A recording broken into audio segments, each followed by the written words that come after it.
we'll go to town.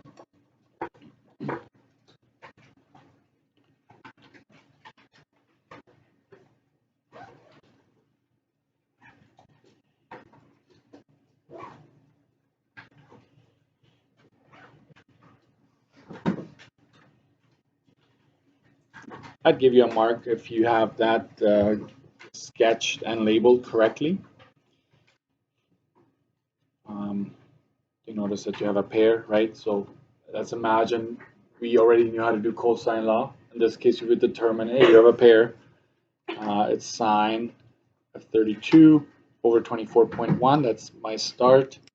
And then I need to figure out what can I solve for. Since I have that angle of 81, right, I can solve for side t, right, which is across from angle t. So that's 24.1 times sine of 81 and divided by sine of 32.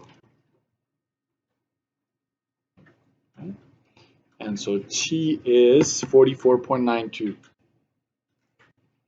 And we are in meters. Yeah. So I would say set up and work all together, 2 marks for that.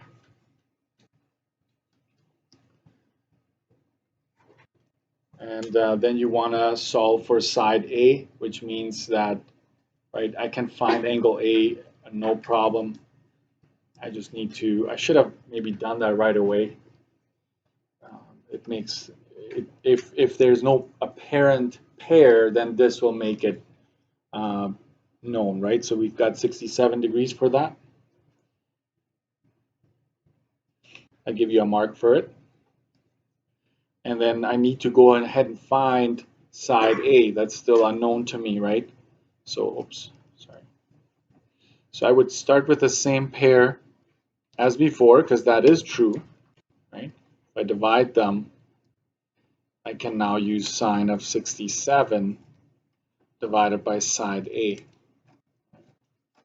And the same thing again, right? 24.1 times sine of 67 divided by sine of 32 degrees, and A is equal to 41.86 meters.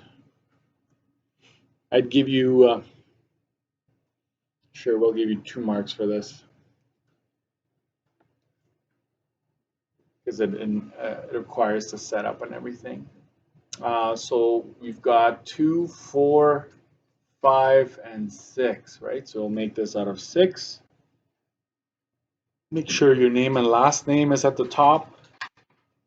And then hand it in, just face it upside. Calculating the height of a triangle.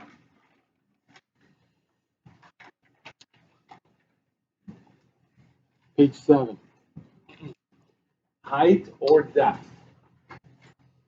Right? Could be the depth of the triangle. It depends on which way it's standing.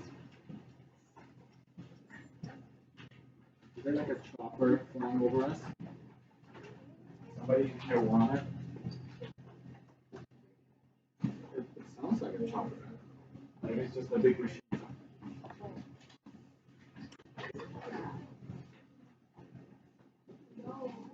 It's out there. All right. In several instances, follow, will be necessary to determine the height. I will say this, or depth. Okay. So, sorry, depth. If you're picturing, right, this is the ocean, right, and something is spotted underneath, right, then this would be your depth. So most often we call it the height of the triangle, okay? So the height is always measured perpendicular to the base. Height is measured perpendicular to the base. What's perpendicular? It means that you get like a 90 like that, right? So if 2 lines meet at a 90, streets usually are perpendicular to each other, so they meet at a 90, okay? That's important to remember. So if you're looking at a triangle and I'm asking you to find the height, remember that the height is inside. In this case, it's inside. So often it's an imaginary line. It's not really part of the triangle. It's measured across perpendicular to the base. So what you need to do in cases like these, and I'll give you a shortcut in a bit, but this is where that shortcut would come from. You have two right triangles formed, right, by that height that you have created. So if you were to take the first one out,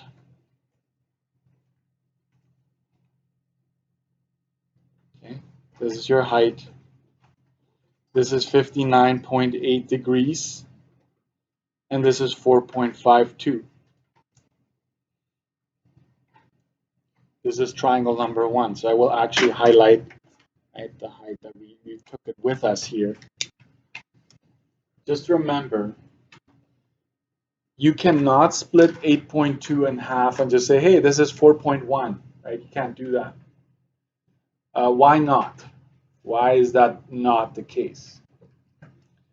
This is not a symmetric triangle. This is not an isosceles.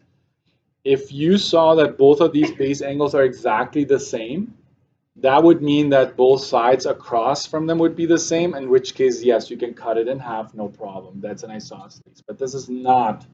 It's an asymmetric, right? Asymmetric. Okay. Can't cut in half, right?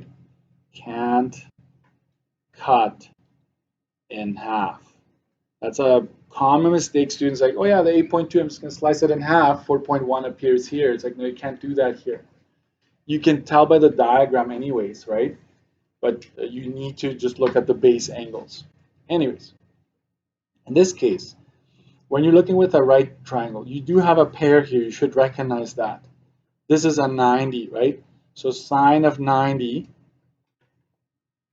just go up a bit, sine of 90 over 4.52 is equal to sine of 59.8, page 7, over h, right? So we're going to use this angle to find that height. By the way, could we find this top angle here? No problem, right? This is a 90. We know two angles, but we don't need it. I'm just going to omit it, right? If it asked what this distance is, sure, I would, but I don't care about it. So h is 4.52 times sine of 59.8 divided by sine of 90. You're going to learn something about sine of 90 today. Let's calculate that. So grab your calculators or just follow on the screen. I think by now you know how to type this in. But if I were to go 4.52 times 59.8, hit enter. And if I were to go divide it by sine of 90, watch what's going to happen to that number. Absolutely nothing, right? And that's because sine of 90 is equal to 1. Okay, sine of 90 is equal to 1. So I will basically ignore that step moving forward, okay? I will still show it in my work, but I will not bother typing it in. So here's your height. That's the height of the triangle right there. Okay. Let's approach it. If the height is 3.91, can that change? Even if I were to approach it from this side? No. If you're looking at me, right, if you're from over there or over there, I will stay the same height, hopefully. Right? I don't want to grow more tall as it is. So let's just show that step here, right? If you take the slightly bigger triangle, you still have a 90. Still have a 90. This is height. This is 33.4. This is 7.1 feet. I actually drew this to scale. Okay, that triangle is actually drawn to scale. Go ahead. You see that you have a pair again. I'm going to highlight the height because we're finding the exact same height So we go sine of 90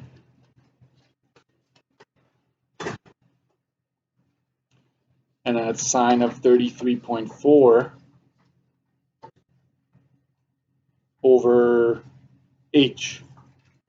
H is 7.1 times sine of 33.4 divided by sine of 90. And just for illustration purposes, I will actually type that in like that and see that it's the exact same answer. I'm not going to bother dividing by sine of 90. And that is feet. Okay.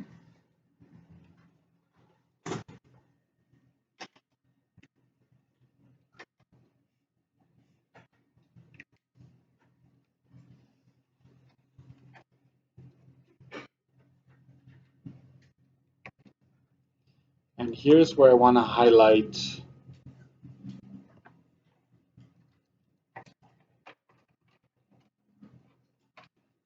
I'm going to try to make this come to life here. We took this side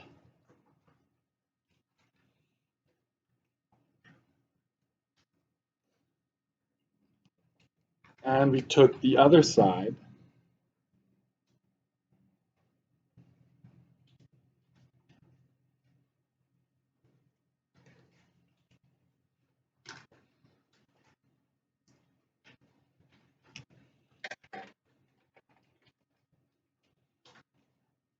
I'm running out of highlighters here, so I can't do more than that. But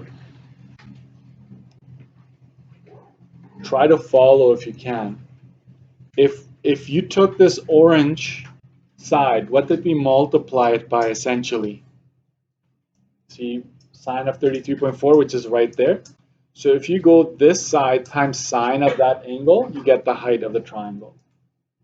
Alternatively, if you want to come from this side, if you take that side, see here, it's highlighted green, we multiplied it by sine of that angle right next to it, and that gave us the height. So that is the shortcut. If you know the side and the angle right adjacent to it, you can find the height just like that. Okay, so this is the shortcut here. This is your shortcut.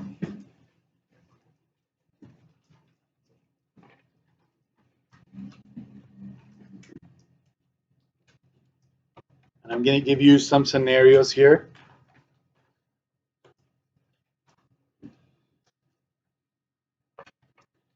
Let's label these triangles. So this is, I would say, this is worth highlighting.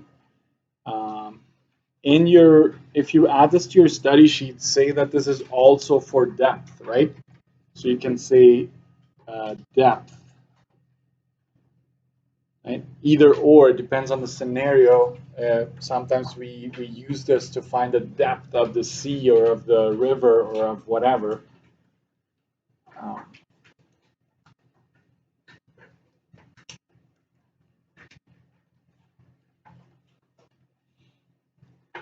So here it is.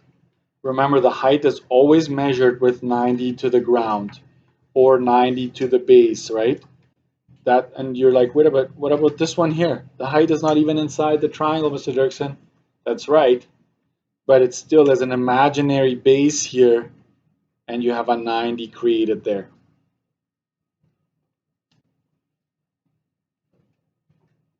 So let's fill that in. If this would be R, and this would be lowercase p there. So if you wanted to find the height of this, you would just go, height is R, side R, times sine of what? What letter? This letter right here, this is P, right? Or if you wanted to find the height, it's side P times sine of R.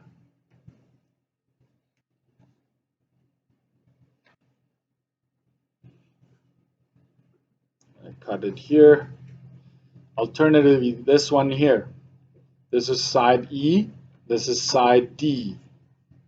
To find the depth of the sea here, we would go depth, right? D is equal to let's say you know this side, you know side E, and you know that angle right adjacent to it, so you'd go E times sine of D, or if you want to come from this side to find a depth, you would go side D is equal to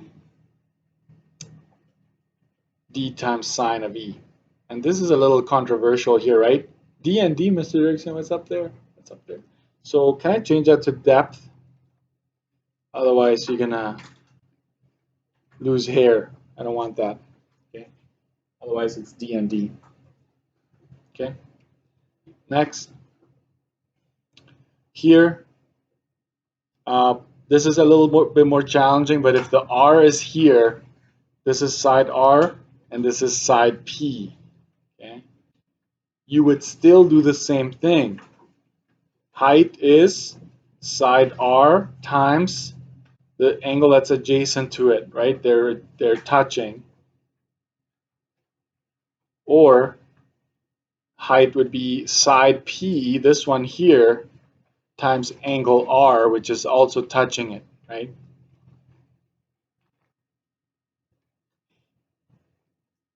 And there you have your three scenarios.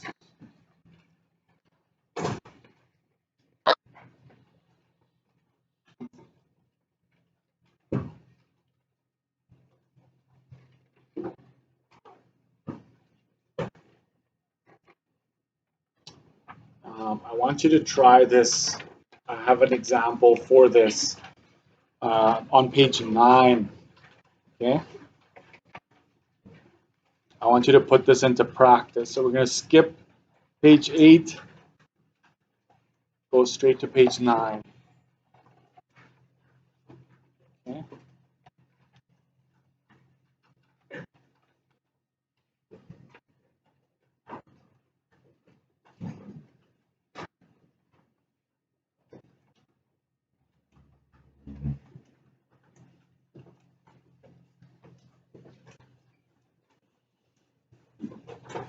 Actually, before I do a word problem, I want you to practice a little bit. So I will actually, let's go page 8 first. We have enough time to do this, right? So I want you to solve this triangle here. And then when you come to this one, I want you to find the length of each indicated side. And then I also determine the length, the height of the triangle.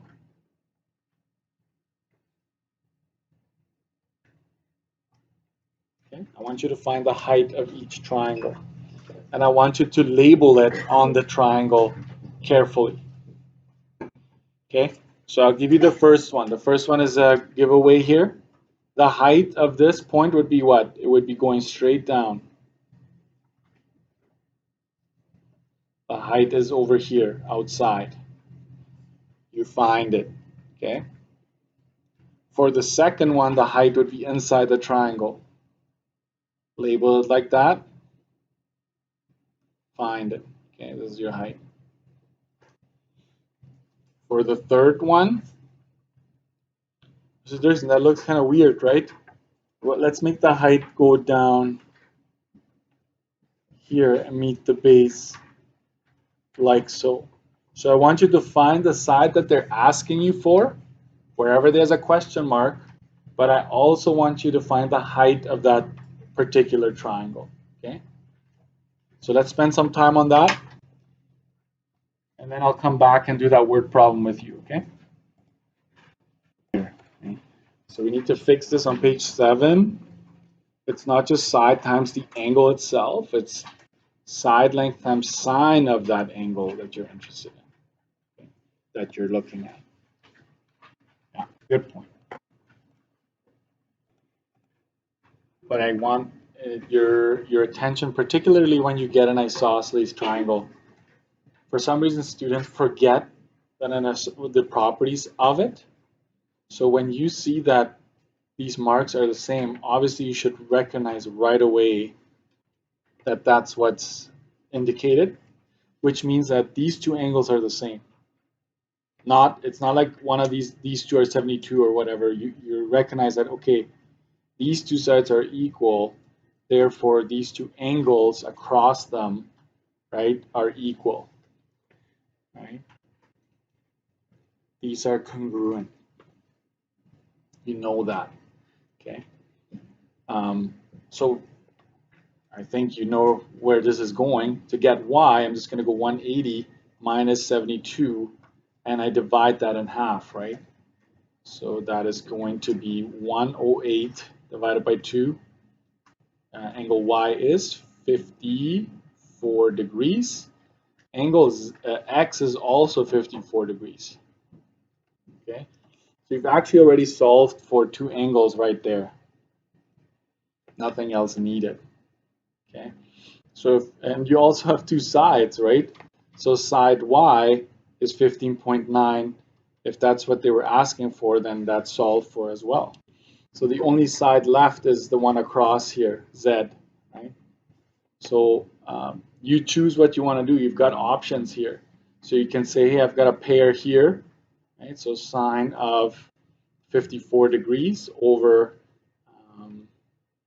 15.9, right, is equal to, I need to use the sine of 72 to find z, right?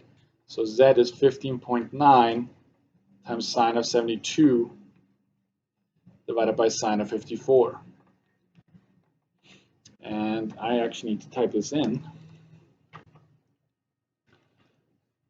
Sine of 72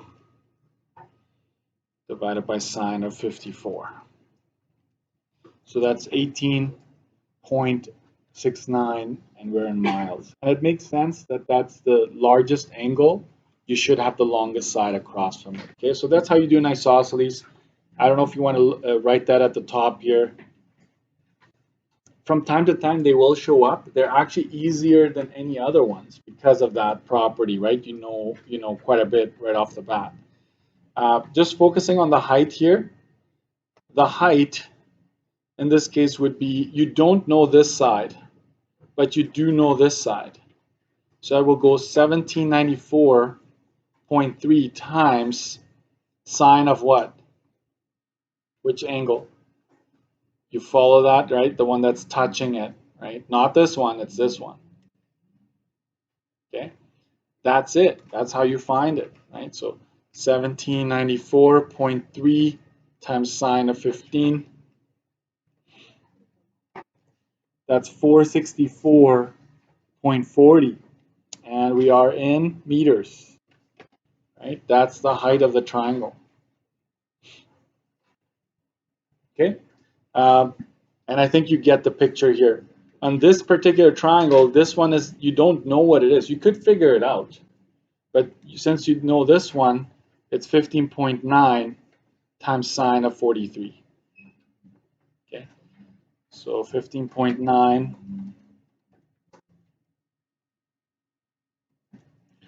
that's 10.84 centimeters. Okay. So I'm not focusing on the side. Can I just say something right here? This is, I'm getting flashbacks on common mistakes. A lot of students forget that 43 is actually paired up with side M. Careful. It's also paired up with H. All right. But if you're paired up with H, right, then this is now paired up with that, right? So you got to watch out.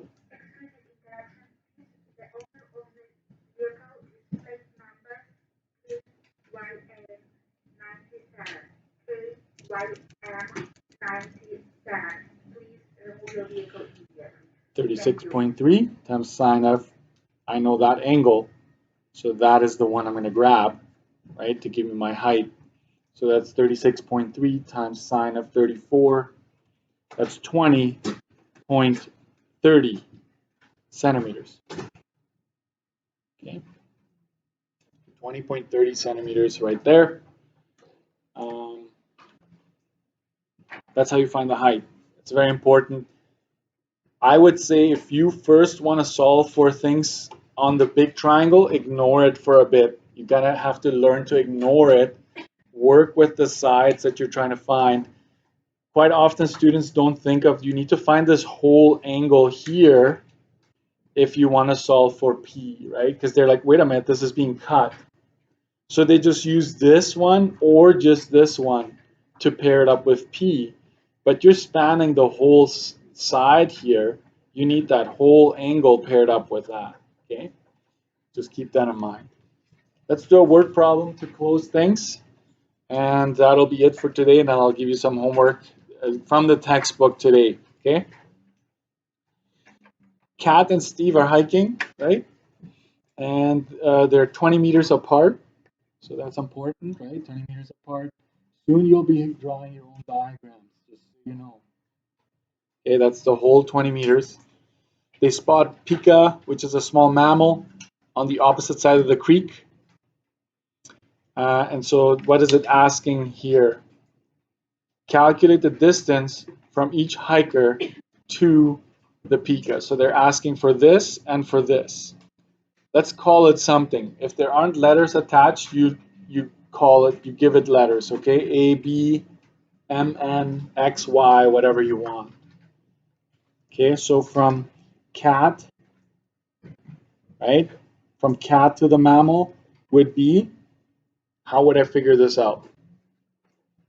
Do I have a pair? You have this angle, right? You've got this angle, right? Can you find this third angle? You need the whole angle to pair it up with 20. You can't just grab one of these, okay? So angle P is going to be 180 minus 17 minus 36. Okay? 180 minus 17 minus 36. So is my calculator.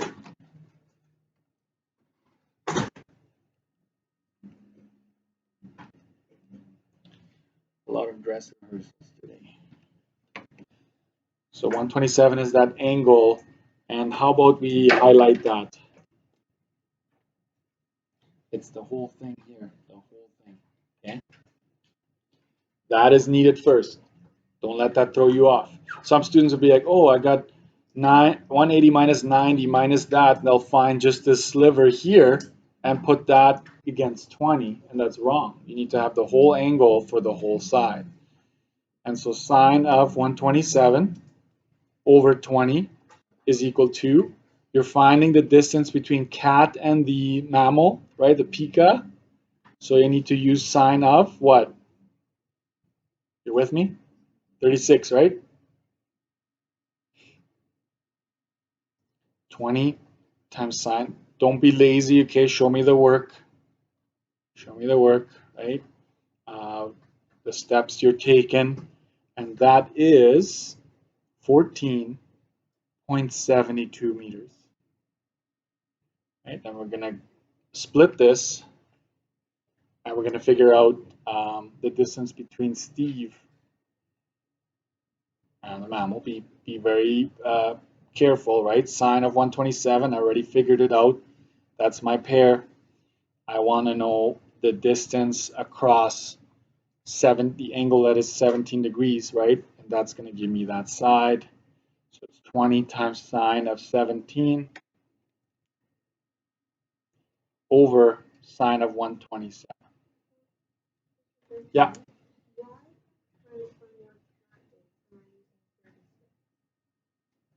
Right, so I guess this is the distance between cat and the pika, right?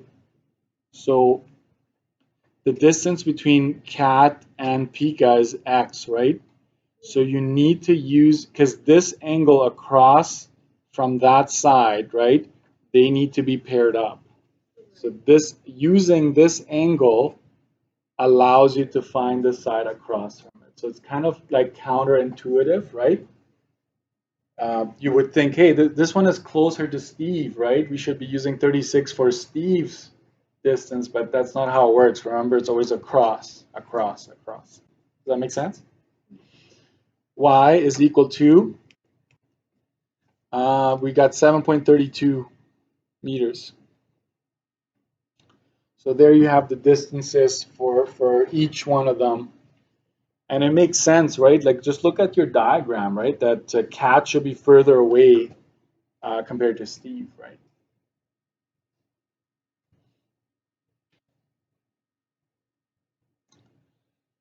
And here's the question: how wide is the creek? Hint: how do you find the height of a triangle, right? Because if you think about it, in this case, the width is the height of that triangle, correct? If you were to stand this up, it would be the height. If you put it down flat, it's the width. If you flip it upside down, it's the depth. You see where I'm going with this, right? So there's two ways, right? You can go, the height is going to be either x times sine of 17, right? So that would be, we just found x, that's 14.72 times sine of 17. That's 4.30 meters. Or, because you know so much about that triangle, we could find, right, height as being y times sine of 36. Right? That's another option, like coming from the other side. So y is 7.32, and then multiply by sine of 36, and lo and behold, you get the same. There is a chance that your answer might be off by 0.01, but that's not a big deal. Don't sweat it, just use it, right? So this is the width of creek. Did I say height? But I'm going to make sure that everybody understands that the height of the triangle is really the width of the creek in this particular instance. So that shortcut, guys, that shortcut is going to save you a lot of grief.